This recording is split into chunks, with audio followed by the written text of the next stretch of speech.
¿Alguna vez te has preguntado cómo una simple decisión táctica puede derrumbar la relación entre un entrenador brillante y una leyenda viva del fútbol? Porque la caída de Xabi Alonso no comenzó en el césped, sino en el vestuario.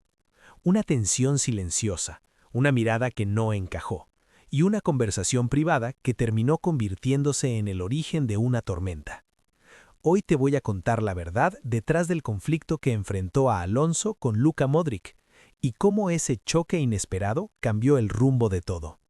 En los próximos minutos descubrirás qué provocó la primera grieta, por qué Modric se sintió traicionado y cómo este conflicto terminó influyendo en la decisión final del club. Antes de entrar en los detalles, ¿tú qué habrías hecho en el lugar de Alonso? Todo empezó con una decisión técnica que nadie en el club se atrevía a expresar en voz alta. Xabi Alonso quería acelerar la transición generacional. Para él era el momento de apostar por piernas jóvenes en el mediocampo, incluso si eso significaba reducir el protagonismo de Luka Modric, una figura intocable dentro del vestuario. La idea no cayó bien. Modric, acostumbrado a liderar desde dentro y desde fuera del campo, sintió que el mensaje no era solo táctico, sino personal. Según fuentes internas, el primer choque surgió en una reunión privada donde Alonso planteó un rol más dosificado para el croata. Modric mantuvo la calma, pero su mirada lo decía todo. No aceptaba ser apartado como si el tiempo hubiese borrado lo que construyó. Desde ese instante, la tensión flotaba en el aire. En el siguiente entrenamiento, un simple gesto, Modric ignorando una indicación táctica de Alonso, bastó para que los jugadores jóvenes notaran que algo estaba mal. El ambiente se volvió más frío, más cortante. Detrás de cada pase, de cada corrección, había un silencio incómodo.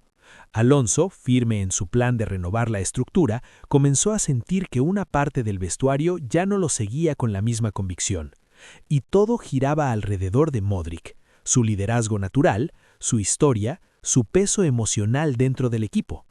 La escena más reveladora ocurrió cuando un canterano contó que nadie sabía a quién escuchar. Esa frase lo resumía todo, un vestuario dividido. Si quieres entender cómo esa pequeña grieta terminó convirtiéndose en un abismo, quédate, porque lo peor aún estaba por llegar. Cuando un vestuario se divide, la táctica deja de importar. Lo que realmente pesa es quién domina la habitación. Y en este caso, la figura de Luka Modric, respetada, admirada, casi venerada, comenzó a eclipsar la autoridad de Xabi Alonso. Lo que al inicio fue solo incomodidad, pronto se convirtió en un pulso silencioso que todos podían sentir. Los primeros signos del quiebre ocurrieron en las charlas tácticas. Algunos jugadores, especialmente los más veteranos, evitaban mirar directamente a Alonso cuando explicaba ajustes en el mediocampo. Otros, más jóvenes, parecían atrapados entre la lealtad al entrenador y el respeto absoluto hacia el croata. Esa tensión explotó en una sesión de video, cuando Modric cuestionó abiertamente una decisión del cuerpo técnico. No fue un grito, no fue una discusión, fue un simple comentario, lanzado con calma, pero con un hilo que dejó la sala helada. Desde ese momento, el club empezó a preocuparse. Informes internos señalaron que Alonso había perdido parte del control emocional del grupo. Incluso un asistente técnico intentó suavizar el ambiente, pero terminó admitiendo que la influencia de Modric es demasiado grande para ignorarla. Alonso, por su parte, se fue aislando poco a poco. Caminaba por el vestuario como un hombre que dirige su propio barco en medio de una tormenta, sabiendo que algunos marineros ya no remaban en la misma dirección.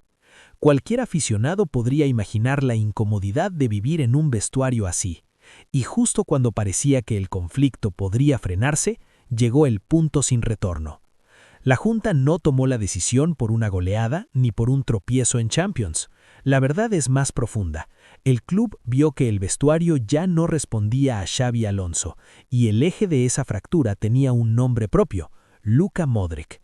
No porque el croata lo buscara, sino porque su figura, su autoridad silenciosa y su peso emocional terminaron inclinando la balanza. Los informes internos fueron contundentes. En varias reuniones, algunos líderes del equipo admitieron sentirse más alineados con la visión y la voz de Modric que con las propuestas del entrenador. Para la directiva, aquello fue la señal definitiva.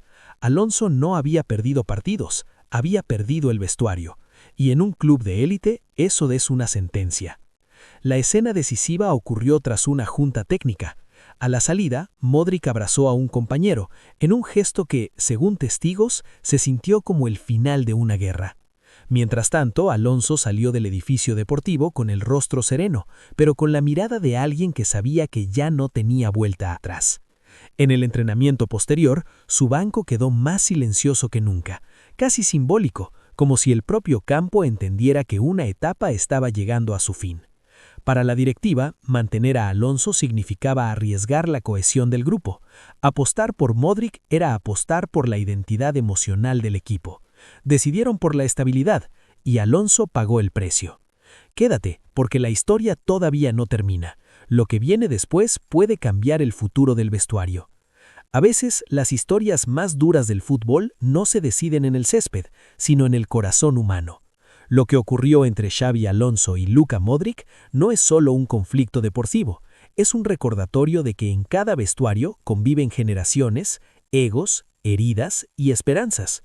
Alonso salió con la dignidad de quien luchó por su idea futbolística. Modric permaneció como el símbolo de una era que todavía se niega a apagarse.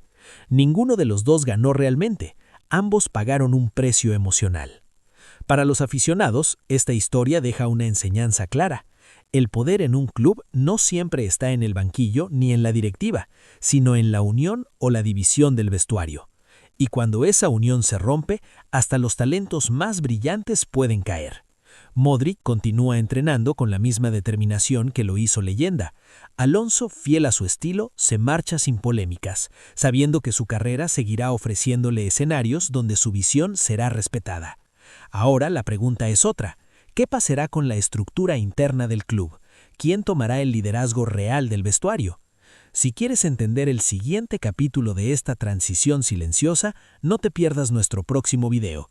Y cuéntame abajo, ¿de qué lado estás tú en esta historia? ¿Alonso o Modric?